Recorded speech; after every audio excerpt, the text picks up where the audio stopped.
said last year that he's done a heck of a job, and they do as good a job running the football as anybody in the National Football League. Do you still have reservations about the zone read offense, though?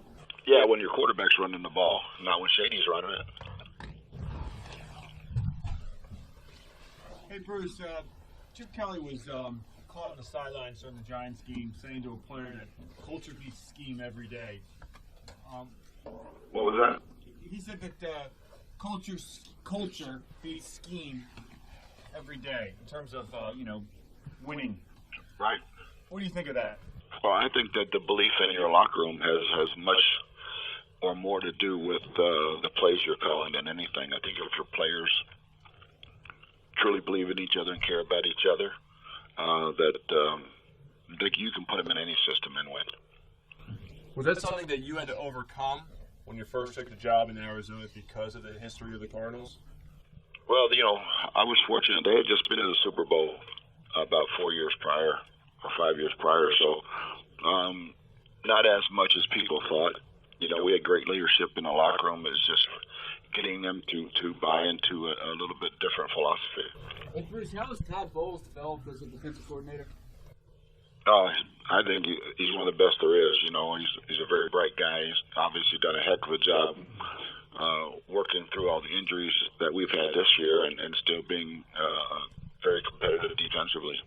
Bruce, what has he had to do schematically differently because of all those injuries, if anything?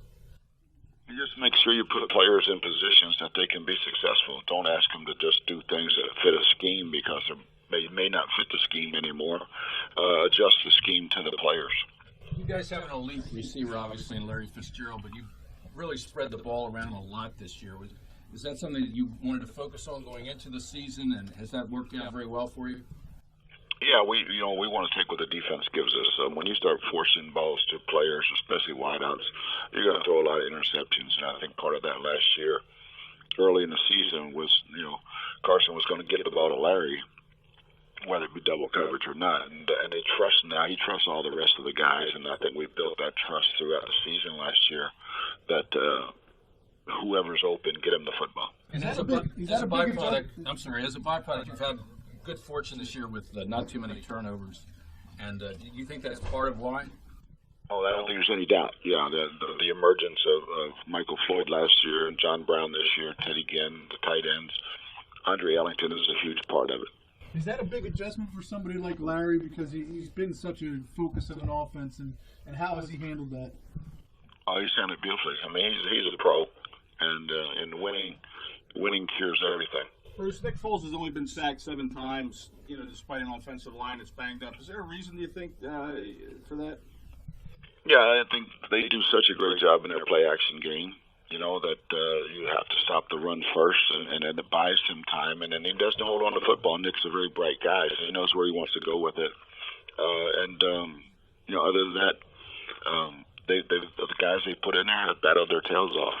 How much do you value leadership from the quarterback position? And in your 2 years with Carson Palmer, how does he rate in that regard? Oh, that's one of the highlights. You never know what you're going to get when you trade for somebody. You can judge arm strength and you can judge those other things, but he's been outstanding. When he was off with the nerve issue, he was coaching. He was on it. He was into the game plan. He was coaching guys on the sideline. And that's all you can ask for your quarterback. And, of course, when your quarterback's that guy, it's a lot easier for everybody else to follow him. Bruce, how much more difficult is your defensive job if Darren Sproles is cleared to play? A lot more. I mean, he's one of the best he's not young anymore, but he's still one of the best players in football. And whether it be punt returns, running, passing, I mean, he's a dynamic player. Get home, run on every play. Bruce, Nick Foles has 10 interceptions this year after doing such a good job of protecting the ball last season. What do you see differently from him this year? I think just sometimes he's got caught in some passing situations, that whether the game predicted he had to throw it or not. Last year I thought they kept everybody at bay with what they were doing, and sometimes, a tip here, a drop ball there. I mean, I think he's still playing at a very high level. And Bruce, you caught the Eagles on the week after their bye last season. You catch them on the week after their bye this season. What's the downside in playing a team at this juncture of the schedule off their bye week? Well, I think a big difference whether it's home or away. I think obviously they're rested. Get a guy back that might have not played had you played him the week before, and I think it's always an advantage for the team coming off the bye in that regard. But then once you have to travel, that usually equalizes everything out. Bruce, did you feel like that game was stolen from you last year? You were obviously not happy when you left here and you chased down the officials and talked to them. Did you feel like the game was stolen from you last year? No, it was one on the field, but I didn't like the way it was officiated. Did you ever get good explanations for the calls? Yeah, very good. One thing Dean Blandino does is he stands up and tells you the truth. Bruce, you said a few words about Todd Bowles before. He was you recruited him to Temple, and do you remember how that whole thing kind of came about? And did you see something in him then that you see now as a coach? Those kind of qualities? Oh, there's no doubt. He was one of the smartest players. He was a freshman when I took the job, and watching him grow as a player, I mean, he was a coach on the field at all times, and we could do so many things defensively because of him. And then it was a game record for us because we were opening up with Penn State, and he got hurt and broke his wrist, and we lost about 50% of our defense that he was going to run for us. Bruce, Glenn Carson's kind of a local player for me. I was wondering what kind of progress. I know he's been hampered by his ankle injury, but have you seen anything that indicates he might be able to be a factor down the line here? Oh, there's no doubt. Yeah, we love him as a player, and he injured an ankle, and he's been very on the cusp of being active or inactive every week, depending on what style of offense we're seeing. But we love Glenn. I think he's going to be a heck of a player for us. What was it that prompted you to keep him on the active roster? He runs, he hits, and he's very smart. I love smart, tough guys. And Bruce, how's your team different than in December of last season? Oh, I think in December last year, we finally believed that we were good enough to win. And it's carried over this year. In the ball games this year, we found ways to win in the fourth quarter. And, I think that was permeated through last December's run of the guys who came back from that ball club. It seems personnel-wise, there's some changes on the offensive line. Ellington did not play in that Eagles game last year.